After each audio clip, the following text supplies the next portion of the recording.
Hello दोस्तों, welcome to the plug game channel. जहां हम आज बात करने वाले हैं पीसीएस प्री एग्जाम को लेकर, जिसमें हम बात करेंगे किस प्रकार आप कम से कम समय में अपने सिलेबस को कंप्लीट कर अपने आने वाले रिजल्ट को और बेहतर बना सकते हैं। दोस्तों, जिस तरीके से एक दो वर्षों में यूपी पीसीएस प्री के रिजल्ट में अप्रत्याशित परिणाम देखने को मिले तथा अभ्यर्थियों को जो कठिनाइयों का सामना करना पड़ रहा है, उन्हें देखते हुए प्लग गेम चैनल का कमिटमेंट है कि हम उन लोगों का अनुभव और सुझाव आप तक पहुंचाएं जो प्री के महारथी रहे और लगातार अपने परिश्रम और रणनीति से प्री आसानी से पास कर लेते हैं। इस क्रम में हम प्री महारथी सीरीज के अंतर्गत आज अपना अनुभव साझा करने हमारे बीच उपस्थित हैं श्री आलोक सिंह जी, जो वर्तमान समय में राज्य कर अधिकारी के पद पर जीएसटी विभाग में कार्यरत हैं और लगातार कई प्री निकालने के इनके व्यापक अनुभव से आपको लाभान्वित करेंगे। सो हम स्वागत करते हैं आलोक सिंह जी का। कितनी बार प्री पास किया? ये मेरा 14वीं बार था लगातार बिना किसी रुकावट के 14वीं बार पे। और 2012 में पहली बार मैंने मेंस दिया था और उसके बाद फिर मेरा कभी प्री नहीं रुका। ये 14वीं बार है। प्री पास करने के लिए सबसे जरूरी 5 बात। प्री पास करने के लिए सबसे जरूरी 5 बातें, तो मैं पहले 3 बातें बताऊंगा जो सबसे जरूरी है, बिना उसके प्री पास नहीं किया जा सकता, जो मेरा अपना अनुभव है इस 14 प्री पास करने का। पहला है, सबसे पहले घटना चक्र। दूसरा सबसे इंपॉर्टेंट है घटना चक्र। और तीसरा भी सबसे इंपॉर्टेंट है घटना चक्र। यही वो चीज है जिसको जिसको अगर कर ले व्यक्ति तो कभी प्री फेल नहीं हो सकता। अभी लोग ट्रेंड, कई बार लोगों को लगता है नया ट्रेंड आ गया है, रिपीटेड नहीं आ रहा है। लेकिन मेरा ये मानना है कि मैं तो अब मुझे टाइम भी बहुत कम रहता है, मैं पढ़ भी नहीं पाता, तो लेकिन मैं सिर्फ घटना चक्र एक बार रिवीजन कर लेता हूँ। तो घटना चक्र अभी भी वो स्कोप है प्रीवियस ईयर जो उसकी पूर्वावलोकन आती है, वो आपको कोई भी प्री पास करा सकता है। लेकिन उससे पहले जो सबसे घटना चक्र पढ़ने की प्राथमिक शर्त यह है कि आपकी 5 किताबें पढ़ी होनी चाहिए। उन 5 किताबों में पहली है बर्णवाल भूगोल। हिस्ट्री की कोई भी किताब, अगर आप इंग्लिश मीडियम है आप स्पेक्ट्रम पढ़ सकते हैं, और अगर आप हिंदी मीडियम है आप किरण पढ़ सकते हैं। तीसरी साइंस के लिए लूसेंट, मोर देन सफिशिएंट। चौथी जो किताब है, जैसे पॉलिटी है, तो पॉलिटी में लक्ष्मीकांत तो अब थोड़ी बल्कि हो गई है, तो पॉलिटी में आप कोई भी किताब ले सकते हैं जिसमें सारे बेसिक्स हों। दृष्टि की हिंदी मीडियम के लिए दृष्टि की आती है, बहुत अच्छी किताब है, वो पढ़ सकते हैं। और इसके बाद अगर आप चाहते हैं कि मिसलिनियस क्वेश्चन गलत ना हो तो लूसेंट जीके पूरा पढ़ सकते हैं। इसके बाद आप इन्हीं के साथ घटना चक्र लगा के पढ़िए। जीवन में कभी भी सीट चाहे 50 हो चाहे 500 हो, 100 हो या 1000 हो, प्री कभी नहीं रुके। पूरा प्री का जो गेम है वो पूरा रिपीटेड पर ही है। नए क्वेश्चन आते हैं तो भी उसके ऑप्शंस रिपीटेड होते हैं। कुछ ऑप्शंस अगर आपने रिपीटेड पढ़े रखे हैं और नए क्वेश्चन भी बने हैं तो आप कुछ ऑप्शन ऐसे ही एलिमिनेट कर लेंगे केवल रिपीटेड याद रहने पे। तो ओवरऑल हर जगह अगर आप प्री की बात करते हैं तो रिपीटेड ही रिपीटेड है। अगर आप रिपीटेड सही कर लेते हैं तो नए क्वेश्चन में सबकी इक्वल प्लेइंग लेवल फील्ड है।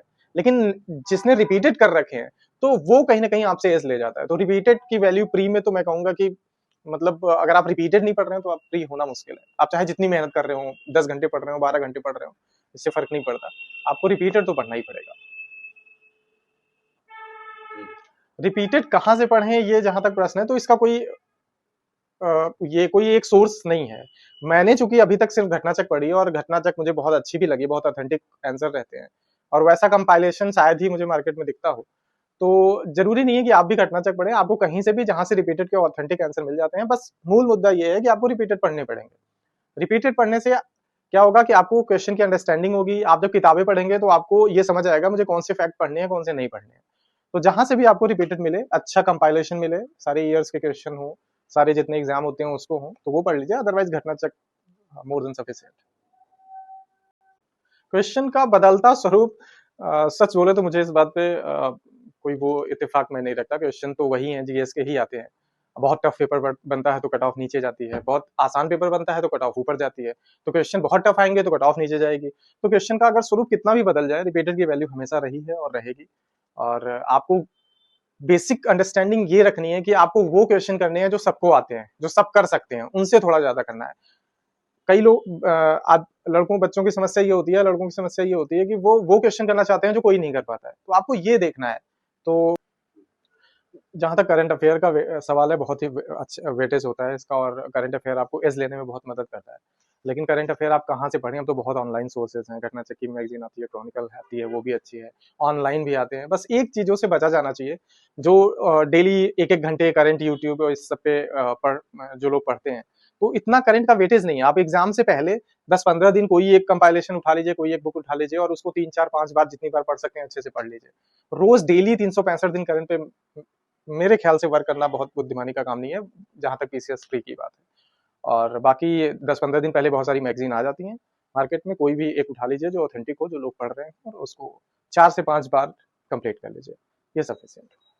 प्री के लिए कितना टाइम दिए तो सबके ऊपर अपना अपना डिपेंड करता है, कि आप मेरे ख्याल से प्री के एग्जाम से 2-3 महीने पहले, अगर आपकी तैयारी बहुत पुरानी नहीं है, अभी आपने शुरू की है, तो 4-5 महीने पहले आपको तैयारी शुरू कर देनी चाहिए। और 3 महीने 2 ढाई महीने पहले आपको पूरी तरह से प्री पे फोकस हो जाना चाहिए।